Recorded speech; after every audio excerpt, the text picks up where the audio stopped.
누가복음 12장 14절에서 17절까지 보겠습니다.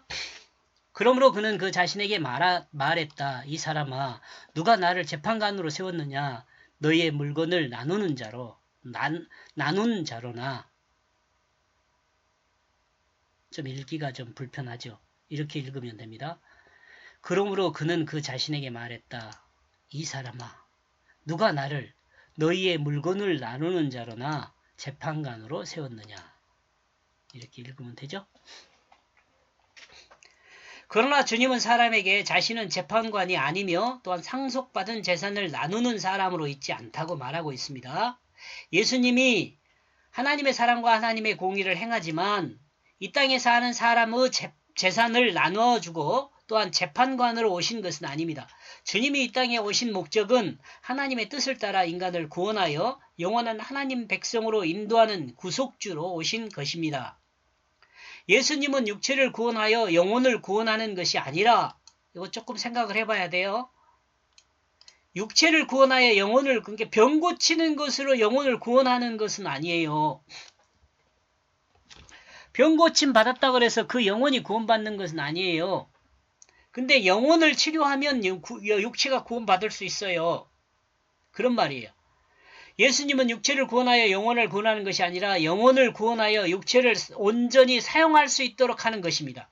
영혼을 구원하여 육체를 온전히 사용할 수 있도록 하는 것입니다.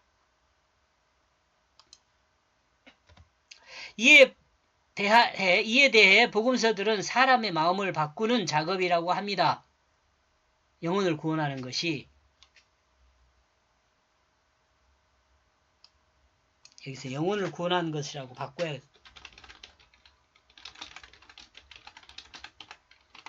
영혼을 구원하는 것에 대해 복음서들은 사람의 마음을 바꾸는 작업이라고 합니다. 인간을 구원하는 것은 사람의 자기중심의 마음을 하나님 말씀 중심의 마음으로 바꾸는 것입니다. 마음이 바뀐 구원받은 사람은 하나님 말씀이 그 자신의 육체를 사용하게 됩니다. 이렇게 되면 진실한 사랑으로 하나님이 창조한 모든 피조물을 섬기는 그 창조 태초를 회복하게 됩니다. 범죄하기 이전의 아담을 회복하는 것이 됩니다. 이것이 영혼 구원입니다. 15절 그러므로 그는 그들에게 말했다. 그러므로 너희는 보고 이 모든 탐심으로부터 너희는 지켜라. 왜냐하면 그 안에서 넘치게 되기 때문이다. 그 자신에게 있는 어떤 그 생명이 그 자신의 그 소유들에 의하여 욕심이 너무 가득 차면은요, 그 영혼의 생명, 거듭난 그 생명이 밖으로 쭉 나가게 된다는 거죠. 이걸 다시 생각하면, 나에게 성령이 충만하면, 하나님의 뜻이 충만하면, 어떻게 되겠어요? 이 반대의 역할이 되겠다. 탐심이 밖으로 넘쳐 나가게 되겠죠. 예수님은 제자들에게 이 모든 탐심을 보고 너희 자신을 지키라고 말씀하십니다. 사람이 탐심을 자기에게 채우면 자신에게 있는 생명이 넘쳐 빠져나간다는 것을 말하고 있습니다. 자신의 소유가 자신에게 채워지면 자신 안에 있는 생명이 빠져나간다는 것을 말씀하신 것입니다.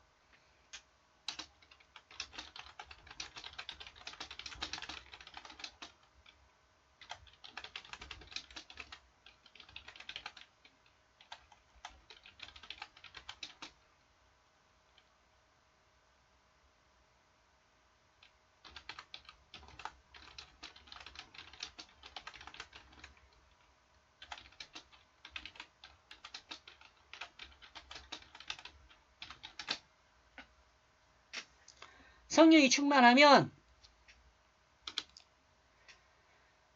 육체를 따른 욕심이 넘쳐 빠져나간다고 생각해 볼 수 있지 않겠어요?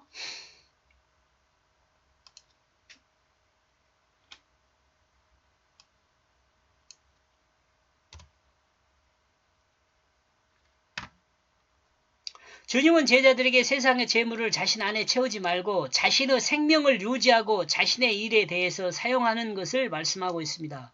재물은 삶의 목적이 아니라 삶의 목적을 위한 도구가 되어야 함을 말씀하신 것으로 볼 수 있습니다. 공감하십니까?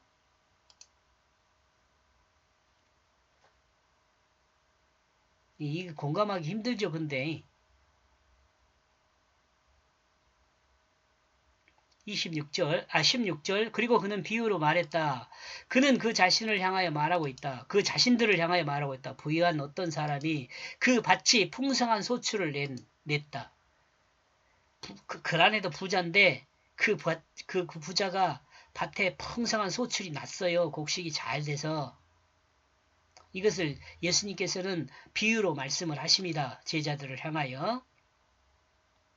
인간이 살아가는데 재물은 삶의 목적이 아니라 삶의 목적을 위한 도구라는 것을 이해할 수 있도록 주님의 비유를 통해 말씀하여 가르치십니다.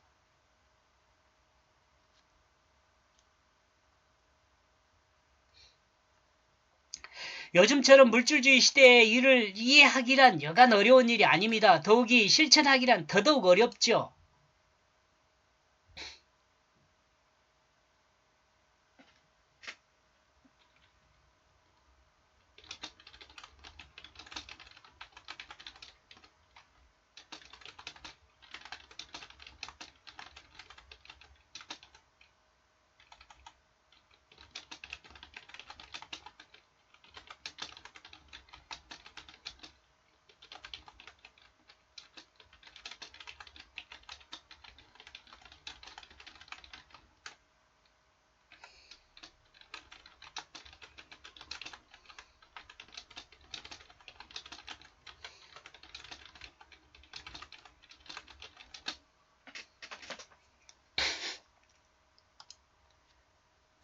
앞에서 설명한 것 같이 이거 어렵잖아요. 더더욱 어렵잖아요. 이 어려움을 극복하기 위해서는 성령 충만하면 되는데 이게 성령이 충만하면 욕심이 넘쳐서 밖으로 나갈 것이라고 우리가 생각해 볼 수 있잖아요. 그런데 이 말을 하고 보니 이 또한 쉽지는 않다는 생각이네요. 미안합니다. 명쾌하게 여러분을 이해시켜서 여러분의 그 생각이 바뀌고 여러분이 성령 충만해서 그 몸을 성령이 사용하는 그렇게끔 했으면 좋겠는데 제가 부족합니다. 고대는 신본주의, 중세는 중립주의. 그러니까 하나님과 인간이 같이 병립한, 그러니까 서로 같이 있는 시대였다 그래요. 근데 근세에 와서는 뭐 인본주의로 바뀌었어요. 인본주의. 사실 신보다는 사람이 더 중요한 걸로 바뀌죠. 근데 현대 와서는 어떻게 됐냐면 사람보다 돈이 더 중요한 걸로 바뀌어버렸어요. 지금 나와 여러분이 살고 있는 사회는 돈이 더 중요해요. 사람보다. 돈이면 사람도 죽이고 그런 엄청난 일을 지금 일어나고 있는 것이 이 시대잖아요. 앞으로 진행되는 시대의 흐름은 무엇이 중심이 될지 궁금하죠. 저는 소망하기를 진실이 인정되고 대우받는 그런 시대가 되었으면 좋겠다 그런 생각을 합니다.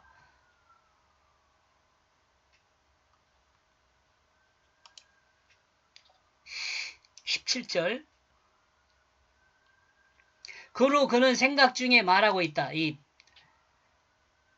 돈도 많은데 갑자기 더 부자가 된 거예요. 곡식이 너무 많아가지고 많이 소출돼가지고 내가 무엇을 할까? 왜냐하면 나의 이 곡식들을 내가 쌓아둘 곳이 나에겐 없기 때문이다.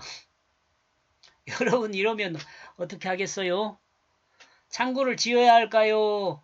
내가 부자고 많이 있는데 나누어야 할까요?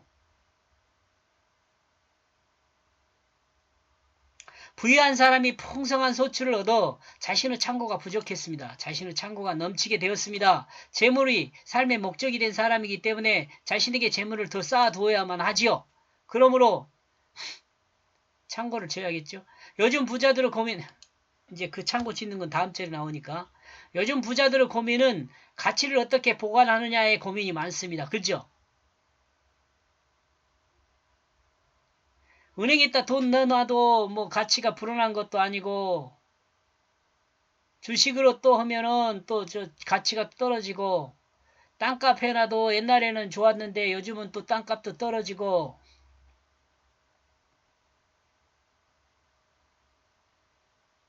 이 땅에 잘 보관할 수 없는 것이 고민이 많죠. 이 부자들은 이런 고민해요. 가난한 사람들이야 당장 쌀이 좀 부족한데 몸이 아파도 글쎄 약을 살 돈이 에이 좀 참지.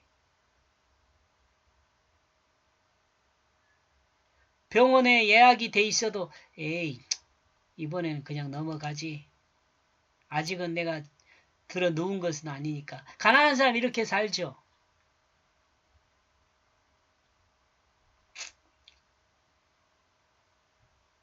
이런 사람은 누가복음 12장 20절 조금 있으면 나옵니다. 한번 읽어봤으면 좋겠습니다. 여기까지 보겠습니다. 고맙습니다.